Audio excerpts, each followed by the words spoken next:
ભરૂચ જિલ્લામાંથી એક ચોંકાવનારી ઘટના સામે આવી છે, જેના કારણે સમગ્ર વિસ્તારમાં ફફડાટ ફેલાયો છે। એક વ્યક્તિનું ધડ વગરનું માથું મળી આવ્યું છે। આને લઈને પોલીસની ટીમ પણ દોડતી થઈ છે। ત્યારે આ વ્યક્તિની હત્યા કરવાની હાલ આશંકા વ્યક્ત કરાઈ છે, પરંતુ કોણે હત્યા કરી છે, કેવી રીતે હત્યા કરી છે, તમામ મામલે પોલીસે તપાસ શરૂ કરી છે। કેવી રીતે આખો બનાવ બન્યો છે, વિગતે વાત કરીએ।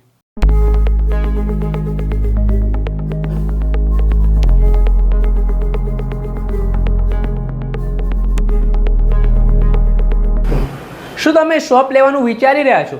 શું તમે અમદાવાદમાં શોપ શોધવા માટે આમ તેમ ફરી રહ્યા છો?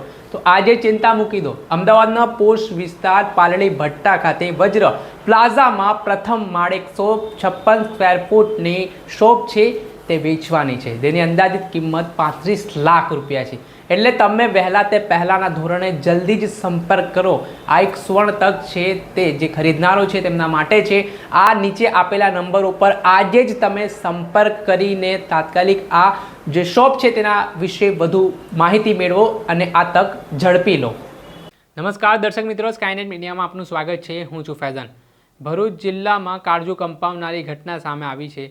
માં ભરૂચ જિલ્લાના દૂધધારા ડેરી પાસે એબીસી કંપની તરફ જવાના રસ્તા પર ગટરમાંથી એક અજાણ્યા પુરુષની ધડ વગર ગળું મળી આવ્યું છે। આના જ કારણે ફફડાટ ફેલાયો છે।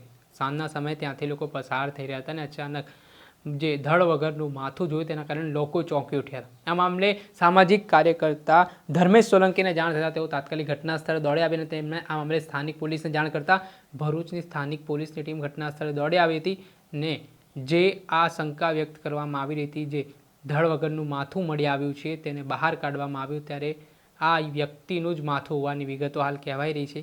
આ મામલાના સંદર્ભમાં ભરૂચ પોલીસ દ્વારા હવે આગળની કાર્યવાહી હાથ ધરી છે।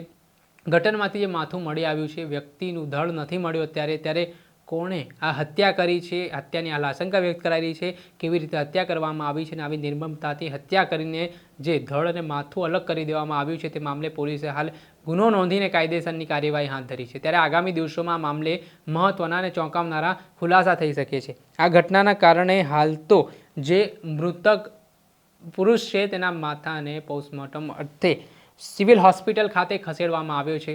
ત્યારે આગળની કાર્યવાહી હાથ ધરવામાં આવી છે। આજુબાજુના સીસીટીવી કેમેરા પોલીસ દ્વારા તપાસવામાં આવી રહ્યા છે અને કોણે આ પ્રકારનું જઘન્ય કૃત્ય કર્યું છે, કોણે આવી હિંસાત્મક પ્રવૃત્તિને અંજામ આપ્યું છે, તે મામલે પોલીસે તપાસ તેજ કરી છે। દર્શક મિત્રો, સ્કાયનેટ મીડિયાને લાઈક કરી લો, સબસ્ક્રાઇબ કરી લો અને શેર કરવાનું ભૂલતા નહીં।